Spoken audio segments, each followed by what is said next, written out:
नमस्कार, मैं हूं चंदन कुमार मिश्रा। आप देख रहे हैं इन्फोडी लाइव। केंद्रीय मंत्री अश्विनी चौबे लखीसराय पहुंचे, जहां बीते 20 नवंबर को अंधाधुंध फायरिंग में पीड़ित परिवार से मिले।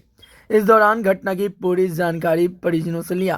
केंद्रीय मंत्री अश्विनी चौबे ने घटना की कड़ी निंदा करते हुए पुलिस प्रशासन से आरोपी की गिरफ्तारी की मांग की। साथ ही पीड़ित परिजनों को सुरक्षा के साथ साथ मुआवजा देने की भी मांग किया। इस मौके पर केंद्रीय मंत्री अश्विनी चौबे ने बिहार सरकार पर जमकर साधा निशाना। परिजनों से मिलने के उपरांत उन्होंने बताया कि अत्यंत ही दुखद घटना है। घटना के लगभग कल सुबह 72 घंटे होने को है और सरकार में कोई नुमाइंदे देखने नहीं आया अभी तक।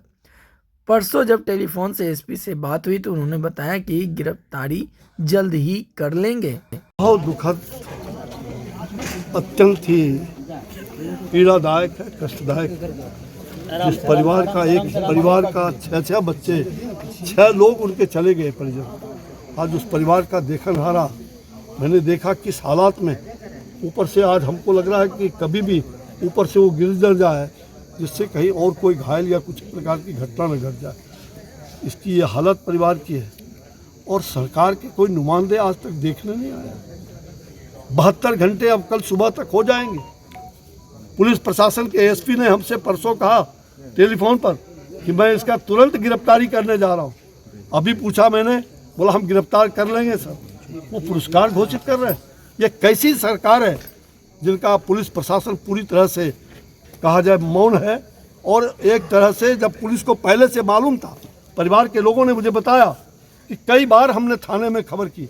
पहले तो थाने के थानेदार को भी निलंबित करना चाहिए, जिन लोगों ने कोई सुनवाई नहीं किया और उस गुंडे और अपराधियों के साथ मिल करके इस परिवार को समाप्त करने का साजिश षड्यंत्र जो किया है। ऐसे सभी षड्यंत्रकारियों को भी जो लोग भगाने में, उन्होंने बताया कि यहाँ के एक दबंग, यहाँ के स्थानीय जनप्रतिनिधि, बड़े नेता उनके पिट्ठू बन करके और इनके घर के पास उस गुंडों को भगा रहे थे जो यहाँ के नगर परिषद के अध्यक्ष हैं।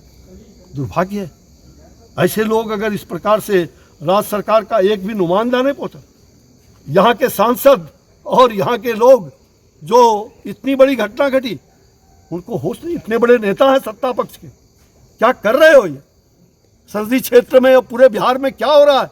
ये जंगल राज की पुनरावृत्ति फिर से 90 के दशक में बिहार फिर से उसी जंगल राज की ओर प्रवेश कर रहा है, जो अत्यंत दुर्भाग्यपूर्ण है। इसके खिलाफ भारतीय जनता पार्टी, हमारी सरकार जो पूरी तरह से ये राज्य की सरकार है, इसके खिलाफ बगावत करने के लिए भारतीय जनता पार्टी सड़क से लेकर संसद तक इस आवाज़ को उठा करके और इस परिवार को न्याय दिलाने तक हम संघर्ष करते रहेंगे।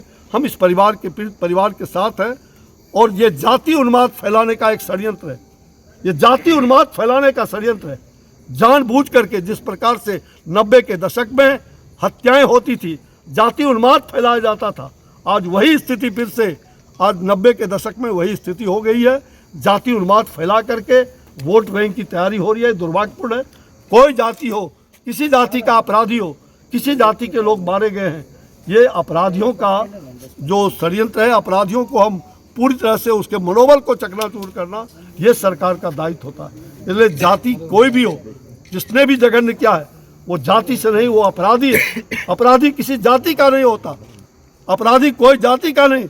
जो मारे गए हैं, गरीब बेचारा तंबाकू बेच करके परिवार चलाता था, ऑटो रिक्शा खींच के परिवार चलाता था। ये हालात आज भूखे मरने की स्थिति परिवार की आ गई। हॉस्पिटल में कोई इलाज, वहाँ पर दवाई नहीं मिल रहा है। रक्त खून भी अपना दे रहे हैं लोग, खून तक नहीं मिल रहा है। 3 लोग परिवार में मौत और जीवन के साथ संघर्ष कर रहा है। कैसी सरकार है? कैसा मुख्यमंत्री? कैसा स्वास्थ्य मंत्रालय और उनके उप मुख्यमंत्री? बिहार में क्या हो रहा है? ये तांडव नृत्य नहीं तो और क्या है? ये 90 के दशक में बिहार को धकेला जा रहा है, फिर से बिहार को उसी उन्माद में धकेला जा रहा है। इसके लिए बिहार की जनता समय पर इनको जवाब ही नहीं, इनको उल्टा के रहेगी। लेकिन अभी मैं मांग करता हूं कि इनको 5 करोड़ रुपए का मुआवजा अविलंब एक मृतक के लिए दें और साथ साथ परिवार के लिए जो पढ़े लिखे बच्ची हैं, उनकी पत्नी है, उनको सरकारी नौकरी मिले और साथ साथ उनके लिए प्रधानमंत्री यहाँ आवास की योजना या जो भी और आवश्यकता अनुसार है, बच्चों को पठन पाठन की व्यवस्था मुफ्त में हो और अस्पताल में मौत और जीवन के साथ संघर्ष कर रहे लोगों का फ्री ट्रीटमेंट होना चाहिए। इस संवेदनहीन सरकार जरा जवाब दो जनता को, कोई जवाब नहीं है इसकी। मुझे लग रहा है ये अत्यंत दुखद वेदना और ये जघन्य अपराध, इसके खिलाफ जनता को एकजुट होकर के और निश्चित रूप से इसके खिलाफ बगावत करने की जरूरत है। धन्यवाद।